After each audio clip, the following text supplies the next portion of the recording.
성도님들 혹시 글래디에이터라는 영화를 보신 적 있으십니까? 그 영화에 보면 이 초반에 등장하는 아주 유명한 로마의 황제가 나오죠. 바로 로마의 16대 황제인 마르쿠스 아우렐리우스라는 황제입니다.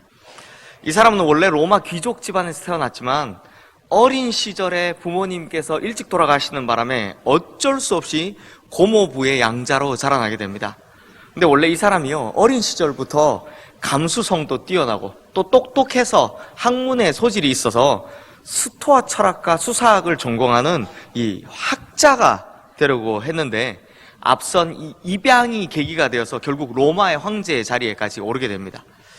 하지만 당시 로마는요, 내부적으로는 페스트라는 전염병이, 또 외부적으로는 게르만 민족의 침공이 계속되던 내우외환의 시기였기 때문에 황제가 되었어도 권세를 누리기보다는 자신의 나라를 지키기 위해서 온갖 고생을 다하게 됩니다.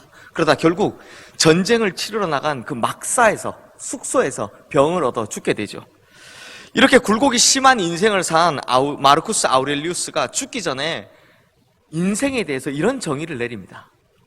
인생은 댄스보다는 씨름에 가깝다. 인생은 뭐라고요? 댄스보다는 씨름에 가깝다. 그러니까 우리 인생에는 기쁘고 즐거운 순간도 있지만 힘들고 어려운 순간들을 더 많이 겪어야 하고, 그 둘을 비교해 보니까 즐거운 쪽보다는 힘들고 어려운 쪽 무게가 훨씬 더 크기 때문에, 그래서 인생은 댄스보다 씨름에 가깝다라고 표현한 것 같습니다.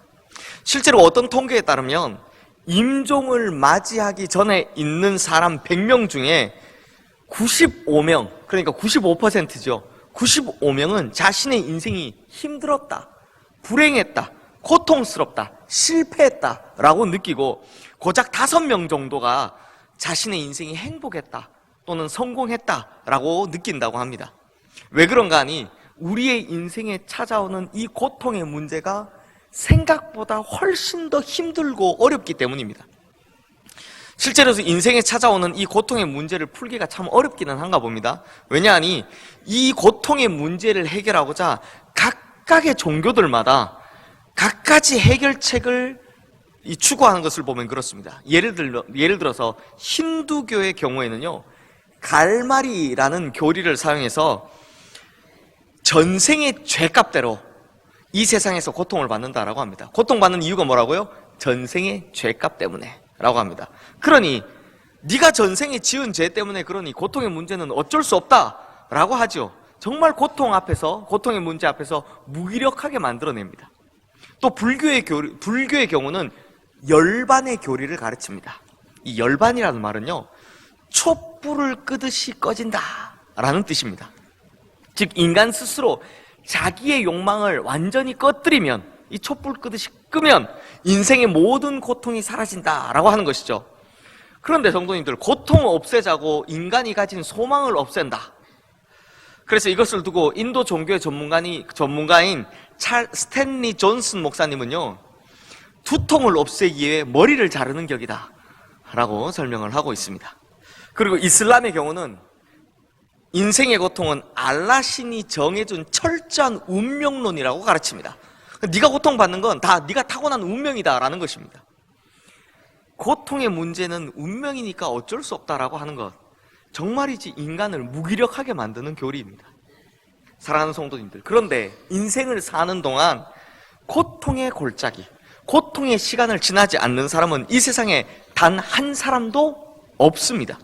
그러므로 어떻게 보면 내 인생의 성패 여부가 바로 이 고통의 문제를 어떻게 해결하는가, 이 고통의 시간을 어떻게 극복하는가, 바로 이것에 달려 있다고 해도 과언이 아니다라는 것이죠. 그렇다면 내 인생의 성패를 결정지어줄 만큼 중요한 이 고통의 문제에 대한 해답을 우리와 같은 기독교인들은 어디서 찾아야 할까요? 우리 같은 크리스찬들은 이 고통의 문제에 대한 해답을 어디서 찾으면 되겠습니까? 그래서 오늘 본문에는 이처럼 극심한 고통의 시간을 겪고 있는 두 사람이 등장합니다. 바로 회당장 야이로라는 사람과 12해 동안 혈루증을 앓고 있는 여인입니다. 그런데 이 두 사람에게는요, 묘한 공통점과 차이점이 있습니다. 먼저 차이점부터 보면 이 두 사람의 신분이 정반대입니다. 한 사람은 유대의 회당장 야이로라고 합니다. 당시 유대 회당은요, 백성들을 불러다 종교적으로 교육하는 곳이기도 했지만 또 한 가지, 여러 가지 인간사의 문제들 혹은 사회적인 문제들에 대해서 율법적인 판결을 내리는 곳, 즉 재판을 하는 곳이었습니다. 그러니 종교적인 힘과 사회적인 힘, 이것이 동시에 집중되는 곳, 즉 한 지역의 총체적인 권력이 집중되는 곳이 바로 회당이었다는 것입니다. 그러니 당연히 회당장이라는 신분은 아주 높은 지위와 명예를 가진 신분이었다는 것이죠.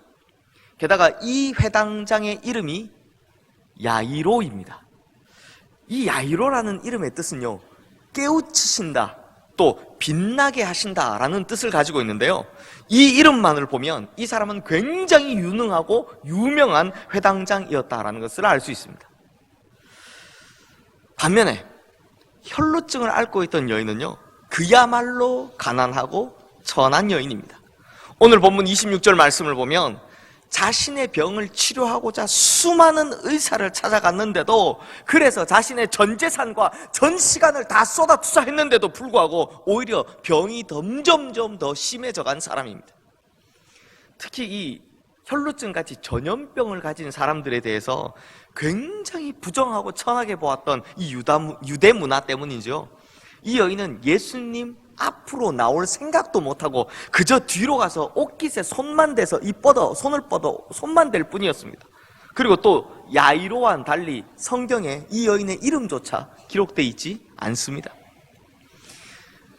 이에 반해서 두 사람에게는 확실한 공통점이 있죠. 무엇입니까? 두 사람 다 지금 죽을 것 같은 고통에 처해 있다는 것입니다. 이런 두 사람의 공통점에 대해서 성경이 참 의미 있게 표현하고 있는 것이 하나 있습니다. 성도님들, 야이로의 딸이 몇 살이라고 했습니까? 12살입니다. 그리고 혈루증을 앓고 있는 이 여인이 병을 앓은 기간이 얼마나 되었다고 합니까? 12해, 12년입니다. 그러므로 이 두 사람의 공통점은 바로 12라는 이 숫자다라는 것이죠. 그렇다면 숫자 12가 무엇을 의미하는 겁니까? 흔히 성경에 보면 자주 나오는 숫자들이 있죠. 3, 7, 40 이런 숫자들이 있죠. 12라는 숫자 역시 이스라엘 사람들에게는 아주 특별한 의미를 주는 숫자입니다. 왜냐하면 숫자 12는요, 완전함을 표현하는 것이기 때문입니다. 그래서 이스라엘의 지파는 몇 지파입니까? 12지파이고요. 예수님의 제자도 12명이죠. 그러므로 이 두 사람에게 공통적으로 12, 이 12이라는 숫자를 붙인 것은 이 두 사람이 처한 형편이 극심한 고통이다, 더 어떻게 할 수 없을 정도의 완벽한 고통이다라는 것을 나타내고 있다라는 것입니다. 그러므로 오늘 본문이 우리에게 어떤 메시지를 주기 전에 우리에게 먼저 보여주고 있는 배경이 무엇인가 하니, 먼저 고통이라는 것은 신분의 차이, 나이의 차이, 빈부의 차이에 상관없이 모든 사람에게 다 똑같이 찾아온다는 것입니다. 회당장 야이로에게도, 또 부정하고 비천한 여인에게도 고통의 문제는 다 똑같이 찾아온다는 것입니다. 건강의 문제, 사업의 문제, 가정의 문제, 관계의 문제, 경제적인 문제, 영혼의 문제, 하여튼 무엇이든 간에 이런 고통의 문제는 사람을 차별하지 않고 찾아오더라는 것입니다. 그리고 또 다른 배경 한 가지는 이 두 사람이 완벽한 고통, 더 이상 어떻게 손쓸 수 없을 정도의 극심한 고통을 겪고 있는 그런 사람의 대표로 드러나 있다, 보여주고 있다는 것입니다. 그러므로 12이라는 12라는 공통된 숫자를 가진 이 두 사람을 오늘 본문에 동시에 등장시킨 것은 인생을 살며 고통을 당하는 모든 사람의 대표 주자로 이 두 사람을 보여주고 있다라는 것입니다. 그런데 성도님들, 이렇게 고통당하는 대표 주자 두 사람, 이 두 사람 결국 어떻게 되었습니까? 그들의 고통이 완벽했던 것보다 훨씬 더 완벽하게 그 고통 속에서 벗어나게 되었습니다.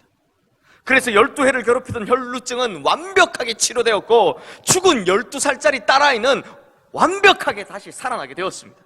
그러니 이보다 더 완벽할 수 없다라는 것입니다. 그러므로 기독교는 전생이나 열반이나 운명론처럼 그렇게 무기력하지 않고 완벽하게 고통에서 해방되게 되더라라는 것입니다. 그렇다면 성도님들, 우리가 바로 오늘 본문에서 살펴볼 수 있는 가장 강력한 메시지가 무엇이겠습니까? 바로 고통에서 벗어나는 방법, 고통의 문제를 해결하는 방법이 바로 여기에 있다라는 것입니다. 그렇다면 이 두 사람 모두 어떻게 그 고통의 문제를 해결할 수 있었을까요? 먼저 오늘 본문 34절 말씀 보십시오. 이 말씀은 12의 혈루증을 앓고 있던 여인에게 예수님께서 하신 말씀인데요, 우리 함께 읽겠습니다. 예수께서 이르시되 딸아, 내 믿음이 너를 구원하였으니 평안히 가라. 내 병에서 놓여 건강할지어다. 그리고 회당장 야이로에게 하신 말씀, 우리 36절 말씀도 함께 읽겠습니다. 예수께서 그 하는 말을 곁에서 들으시고 회당장에게 이르시되 두려워하지 말고 믿기만 하라 하시고, 즉 이 말씀에서 우리가 찾아낼 수 있는 인생의 극악한 고통에서 벗어날 수 있는 방법, 그것은 바로 믿음이라는 것입니다. 믿음이 우리를 구원할 수 있고 믿음이 우리를 평안케 할 수 있다라는 것입니다. 그런데 성도님들, 문제가 하나 있습니다. 뭐가 문제냐? 이 믿음이라는 것이 너무나도 추상적이라는 것입니다. 저도 수많은 설교를 들었지만 믿음이 고난을 이깁니다, 믿음이 고통의 문제를 해결합니다 라는 이야기를 들으면 아멘, 그래, 믿음이 답이지 라고 생각하지만 이내 드는 의문이, 대체 어떤 믿음을 말하는 거지? 뭘 믿으라는 거지? 라는 생각이 든다는 것입니다. 믿음, 정말 설교마다 교회마다 엄청나게 강조하는데 도대체 무엇을 어떻게 믿어야 하는지에 대해서는 그 해답을 잘 말해주지 않더라는 것입니다. 그렇다면 성도님들, 우리는 대체 무엇을 믿어야 합니까? 구체적으로 어떤 것을 어떻게 믿어야 합니까? 우리 성도님들께서 믿음 하면 딱 떠오르는 사람이 있죠. 누구죠? 바로 믿음의 조상 아브라함입니다. 믿음의 조상이라고 불리는데요, 이 믿음의 조상에서 우리가 늘 간과하는 것이 한 가지 있습니다. 믿음의 조상이라는 말의 뜻이요, 혈통의 조상 아닙니다. 믿음의 조상이라는 말의 정확한 뜻은 우리도 아브라함 같은 믿음을 본받는, 아브라함 같은 믿음을 이어받는 믿음의 상속자가 되었다라는 뜻입니다.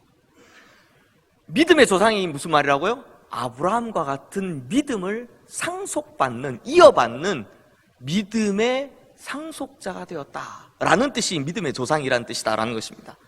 마치 아브라함이 그 아들 이삭에게, 이삭이 그 아들 야곱에게, 또 야곱이 그 아들 요셉에게 자신과 같은 믿음을 본받게 했던 것처럼 우리도 아브라함과 같은 믿음을 본받아야 한다, 아브라함의 믿음을 상속해야 한다라는 것입니다. 그렇다면 우리는 아브라함의 어떤 믿음을 본받아야 합니까? 그 해답이 바로 로마서 4장 17절에서 22절 말씀에 너무나도 정확하게 나옵니다. 그 중에서 특별히요, 지금 화면에 뜬 우리 로마서 4장 17절 말씀 우리 함께 읽겠습니다. 기록된 바 내가 너를 많은 민족의 조상으로 세웠다 하심과 같으니 그가 믿은 바 하나님은 죽은 자를 살리시며 없는 것을 있는 것으로 부르시는 이시니라.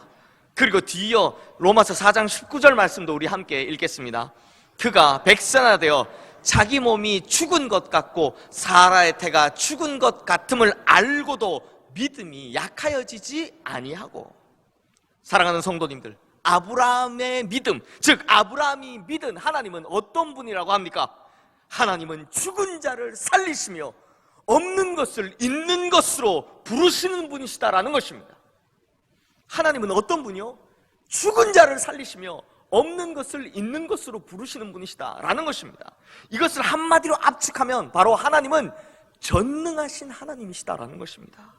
그러므로 아브라함이 믿었던 하나님, 우리가 본받아야 할 그 믿음, 그 믿음으로 믿어야 하는 하나님은 전능하신 하나님이요, 무엇이든지 할 수 있는 하나님이요, 불가능을 가능케 하시는 하나님이시다라는 것입니다.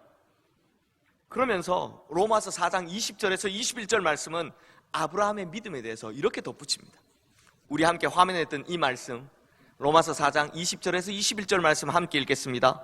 믿음이 없어 하나님의 약속을 의심하지 않고 믿음으로 견고하여져서 하나님께 영광을 돌리며 약속하신 그것을 또한 능히 이루실 줄을 확신하였으니, 그러므로 아브라함이 우리에게 본받으라고 보여준 진짜 믿음이란 하나님은 전능하신 하나님이시다, 하나님은 불가능을 가능케 하시는 분이시다, 하나님은 죽은 것도 살리시고 없는 것도 있는 것으로 만드시는 분이시다라는 것을 수호의 의심 없이 믿는 것, 단 하나도 1절도 의심하지 않고 확신하는 것을 말하는 것이다라는 것입니다.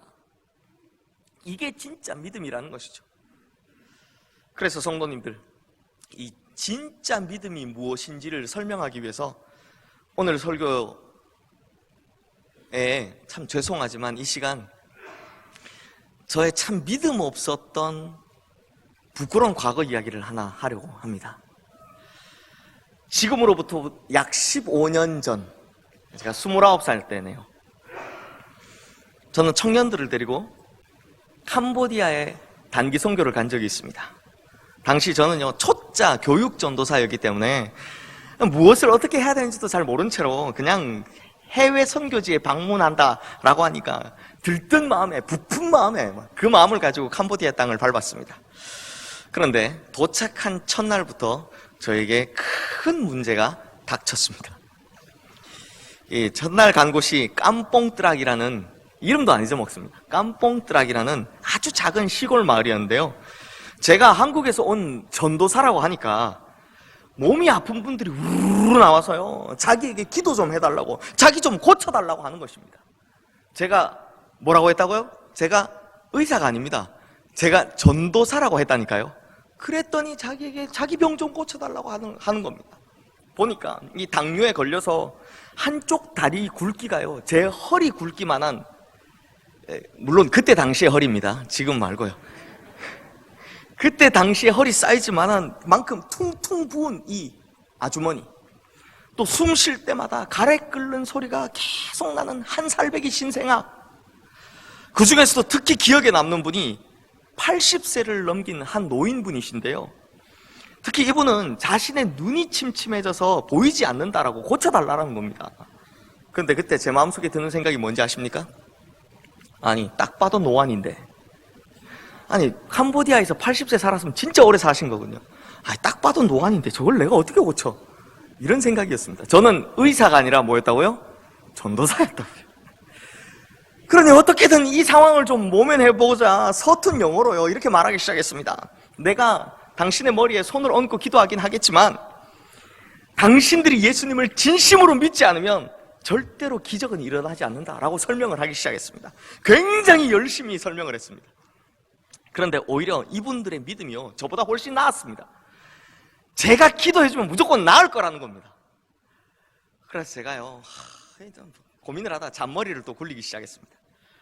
끌려서 결국 집안에 들어가는데, 집안에 딱 들어가 보니까 뭐가 보이느냐, 집집마다 이 자그마한 우상 같은 것들, 요 신상 같은 것들을 모셔놓고 그 앞에 이렇게 향을 피워놓고 있는 거 아닙니까? 그 순간 제가 옳거니 이거다, 맞다 하고 딱 떠오르는 단어가 뭐냐? Only Jesus, 오직 예수였습니다. Only Jesus, 오직 예수만 믿어야 된다. 당신들이 저런 거 믿어가지고 하여튼 예수 기도반도 아무 소용없다, 예수 그리스도만 믿는 것이 아니라면 아무 소용없다라고 막 윽박지르기 시작했습니다. 아니 근데 이분들이요, 무슨 생각인지 지금까지 자기가 모셔왔던 그 우상들을 다 들고 나오더니 바깥에 버리기 시작하는 겁니다.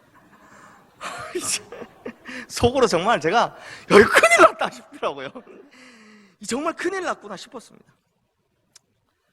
그러니 어린아이의 눈망울처럼 초롱초롱하게 눈을 떠가지고 간절히 저를 바라보는 그 눈빛을 도저히 그냥 지나칠 수 없어서 아픈 부위부위마다 손을 대고 열심히 기도하기를 시작했습니다. 그때 한 청년이 그 사진을 찍어줬는데요, 그 사진 한번 보시겠습니까? 제가 좀 날씬하죠? 저분이 그 노인이십니다. 기도를 마치곤 또 한 번 더 강조했습니다. 제가 그분들한테 예수님 믿어야 된다, 예수님 믿어야 낫는다라고 아주 강변을 했습니다. 왜냐하니 혹시라도 안 고쳐지면 당신 믿음이 약해서 그렇다 라고 핑계라도 댈 수 있잖아요. 그렇게 열심히 강변을 했습니다. 그리고는요, 도망치듯 그 집을 뛰쳐나왔습니다. 뛰쳐나오는데 이 캄보디아의 집은요, 이게 나무대 같은 걸로 이렇게 벽을 해놔서 안에서도 밖이 보이고 밖에서도 안이 보입니다. 이게 얼금얼금하게 이렇게 되기 때문에 이렇게 쳐다보면서 나와서 코너를 탁 도는데 갑자기 제 뒤통수에서 이런 목소리가 들렸습니다. 야, 김영일, 너는 믿냐? 하나님의 음성이었습니다. 야, 김영일, 너는 내가 고쳐줄 걸 믿냐?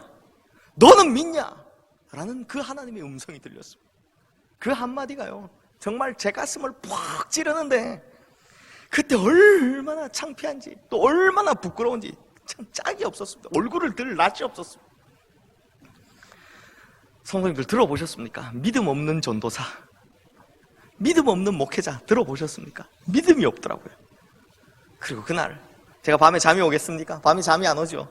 밤새도록 하나님 잘못했습니다, 내가 믿음이 없었습니다 라고 회개 기도를 하면서 더불어 이렇게 기도를 했습니다. 하나님, 제발 그분들이 다 나아서 내일 아침에 다 나았다고 하시면서 저를 좀 찾아오게 해주세요. 왜냐면 이제 내일이면 다른 데로 옮겨가니까요. 내일 아침에 다 나아서 전도사님 우리가 다 나았어요 하고 저를 좀 찾아와 주세요 라고 열심히 기도했습니다. 밤이 새도록 기도했습니다. 그리고 그 다음날 어떻게 되었을까요? 놀랍게도 아무 일도 일어나지 않았습니다. 아무도 병이 나았다고 하면서 저를 찾아오질 않았습니다. 그리고 저는 정말 일주일 동안 진짜 무기력하게 그 선교지를 돌아다녔습니다. 이 마음에 돌이 하나 들어있는 것 같더라고요. 가슴 속에 이만한 돌이 하나 든 것처럼 힘이 없는 거예요. 물론 마지막 날에요, 제가 제 기도에 사탄이 물러가는 정말 엄청난 하나님의 역사가 일어나면서 제가 회복하긴 했지만 요건 또 나중에 기회가 되면 말씀드리도록 하겠습니다. 그 마지막 날이 되기 전까지는요, 제 마음속에다 돌을 이만한 거 하나 놓고 다니는 것처럼, 이 짐진 것처럼 힘이 없는 거예요. 아, 도대체 나 같은 사람을 왜 보냈지? 아니면 조용기 목사님처럼 병 잘 고치는 사람이나 보내주지 왜 나를 여기 보냈지? 이런 생각이 계속 드는 거예요. 그런데 한 달쯤 뒤에 그 캄보디아에 계셨던 선교사님께서 한국으로 나오신다고 하셔서 제가 담당하던 청년부의 그 선교사님을 모셔서 설교를 들었습니다. 근데 그분이 오셔서 설교하시는 시간에 하시는 말씀이 이렇습니다. 아니, 전도사님이 오셔서 아픈 사람들을 위해서 이렇게 손을 얹고 기도하는 걸 보고는 본인도 생각하기를 어느 팀이든 선교팀이든 다 그렇게 하니까 전도사님도 똑같이 하는구나 라고 생각을 했다고 합니다.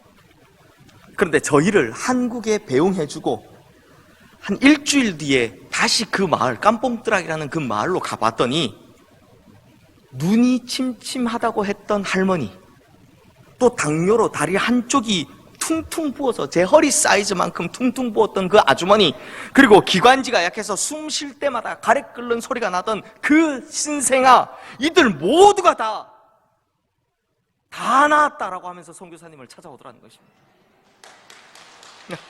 아, 이거 박수 받을 일이 아니에요. 특별히 그 눈이 침침한 할머니는요, 제가 분명히 기억이 납니다. 분명히 기억이 나는데 제가 기도를 할 때 한국말로 했습니다. 왜 한국말로 했냐면, 먼저는 영어로 하면 통역이 하셔서 그분이 들을까봐 들으면 좀 제가 곤란해질까봐 영어로 하고, 두 번째는 영어가 서투니까 그냥 속 시원하게 할 거면 한국말로 하자 그래서 속 시원하게 한국말로 했습니다. 그때 분명히 한국말로 뭐라고 기도했느냐, 이렇게 기도했습니다. 사도 바울의 눈에서 비늘을 벗기신 것처럼 그 주님께서 이 노인의 눈에 비늘을 벗겨달라라고 분명히 기도를 했습니다. 그러니 분명히 그 할머니는 못 알아들으셨을 텐데, 그리고 선교사님도 그때는 가까이 계시지 않아서 사진을 봐도 거기 안 계시니까요, 거기 안 계셔서 이걸 못 들으셨을 텐데, 그런데 그 할머니께서 선교사님에게 고백하기를 어느 날 자기 눈에서 비늘 같은 것이 떨어지더니 그 다음부터 잘 보이더라라는 것입니다. 이거 저만 알잖아요. 제가요 그 예배 때요 이 강단에서 얼마나 울었는지 모릅니다. 그냥 주저앉아서 하고 울었습니다. 왜 울었을까요? 그때 이런 생각이 들었습니다. 이 믿음 없는 전도사를 이렇게 살려주신 하나님께 감사해서 울었습니다. 아유, 참 평생이 이걸 지고 살 뻔했는데 그 하나님 살려주신 하나님께 감사하다고 울었습니다. 그리고 이 믿음 없는 전도사에게 믿음을 깨워주신 그 이름 모를 할머니, 너무 감사하더라고요. 그 할머니의 믿음 아니었으면 제가 제 믿음이 깨어났겠습니까? 그게 너무 감사해서 그렇게 울었습니다. 그리고 그때 제가 뼈저리게 깨달은 게 있습니다. 뭐냐? 바로 능력은 하나님께 있다라는 것입니다. 능력이 저에게 있는 것이 아닙니다. 능력은 하나님께 있더라는 것입니다. 나는 항상 약하고 부족해서 믿음이 쉽사리 흔들리지만, 그래서 내 의지와 믿음은 항상 가변적이지만 전능하신 하나님의 능력은 언제나 불변하시더라라는 것입니다. 내 믿음은 가변적이라 흔들리지만 하나님의 능력은 언제나 불변하시더라라는 것입니다. 그러므로 하나님께서 하시면 무엇이든지 가능하고, 반대로 하나님께서 하시지 않으시면 아무리 발버둥을 쳐봐도 안 되더라는 것입니다. 성도님들, 바로 이것을 인정하는 것이 진짜 믿음이다라는 것입니다. 제가 거의 이게 목회를 처음 시작할 때인데요, 이걸 그때 확실하게 경험하고 나니까요, 그때부터는 목회하는데 겁이 없어지더라고요. 목회하다 보니까요, 별별 사람을 다 만납니다. 자기에게 잘 보이면 잘 해주겠다고 가문이설로 꼬드기는 사람, 반대로 자기에게 잘못 보이면 네 미래를 망치겠다고 겁박하는 사람, 그리고 뭘 할 때마다 무조건 와서 그거 안 된다고 부정적으로 말하는 사람, 하여튼 수많은 사람들을 경험했지만 전 절대로 그런 사람들이 두렵지 않았습니다.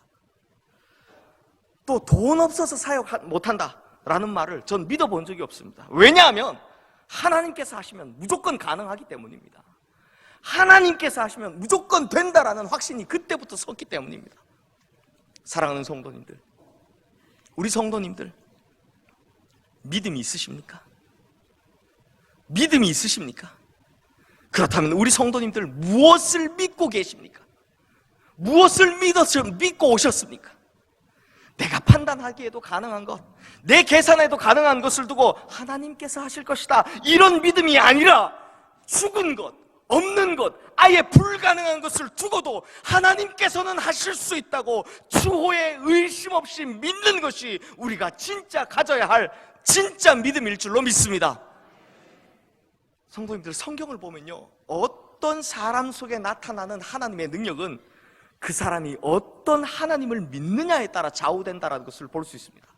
그 사람이 드러내는 능력은 그 사람의 믿음이 어떤 하나님을 믿는 믿음이냐에 따라 달라질 수 있다는 것입니다. 그러니까 죽은 하나님을 믿는 사람은 그 믿음도 죽은 믿음이고, 그래서 능력도 죽은 것이지만, 살아계신 하나님을 믿는 사람은 그 믿음도 살아 움직이기 때문에 살아 역사하시는 하나님의 능력이 그 사람을 통해 뿜어져 나오더라라는 것입니다. 그러므로 성도님들, 우리가 믿고 있는 하나님은 진짜 전능하신 하나님이시다라는 것을 믿으십니까? 우리가 믿고 있는 하나님은 분명히 살아계신 하나님이요, 능치 못할 것이 없으신 하나님이심을 믿으십니까? 우리가 이런 진짜 믿음을 가지고 있다면 하나님은 우리의 인생에 전능하신 하나님이 되어주실 것이고, 심지어 죽은 것, 없는 것, 불가능한 것을 뛰어넘어 모든 일을 가능케 하시는 하나님이 되어주실 줄로 믿습니다. 그러므로 바로 이런 진짜 믿음이 우리의 인생의 모든 고통의 문제를 해결하는 유일한 방법이다라는 것입니다. 오늘 우리가 부른 찬송처럼 믿음이 이기네, 믿음이 이기네, 주 예수를 믿는 믿음이 온 세상의 그 고통의 문제를 이기게 하는 것입니다. 그러므로 우리 성도님들은 진짜 믿음을 이어받은 믿음의 상속자답게 전능하신 하나님의 능력을 믿는 그 믿음으로 말미암아 살아 역사하시는 하나님을 체험하며 모든 고통의 문제에서도 노임을 받고, 또 그래서 세상을 이기며 또 질병을 이기며 모든 문제를 이기며 나가시는 성도님들 되시기를 주님의 이름으로 축원합니다. 그러므로 진짜 믿음을 가지고 고통의 문제를 직면하면 그 어떤 문제 가운데서도 완벽하게 구원해 주시는 우리 주님의 역사가 회당장 야이로와 12의 혈루증을 앓은 여인에게 뿐만 아니라 바로 우리 성도님들, 바로 이 자리 여기 계신 우리 모든 성도님들에게도 동일하게 임할 줄로 믿습니다. 기도하겠습니다. 우리의 인생의 고통을 허락하시기도 하시고 또 그곳에서 구원하시기도 하시는 하나님 아버지, 우리의 생의 모든 것이 오직 주님께 달려있음을 믿습니다. 그러므로 오늘 회당장 야이로처럼 또 12의 혈루증을 앓은 여인처럼 주님께서 내 삶의 모든 고통의 문제를 해결해 주실 것을 바라는 간절한 믿음을 가지고 주님 앞에 나아갑니다. 죽은 자를 살리시고 없는 것을 있게 하시며 불가능을 가능케 하시는 하나님 아버지, 우리가 그 하나님을 믿사오니 이제 모든 고통의 문제에서 우리를 완벽하게 구원하여 주시옵소서. 내게 믿음이 없어서 하나님의 역사를 보지 못하는 아둔함은 단 하나도 1절도 없게 하여 주시옵소서. 죽어도 의심하지 않고 완벽하게 믿게 하여 주시옵소서. 이미 벌써 우리의 모든 고통의 문제를 짊어지시고 십자가에 달리신 우리 주 예수 그리스도의 이름으로 기도드리옵나이다.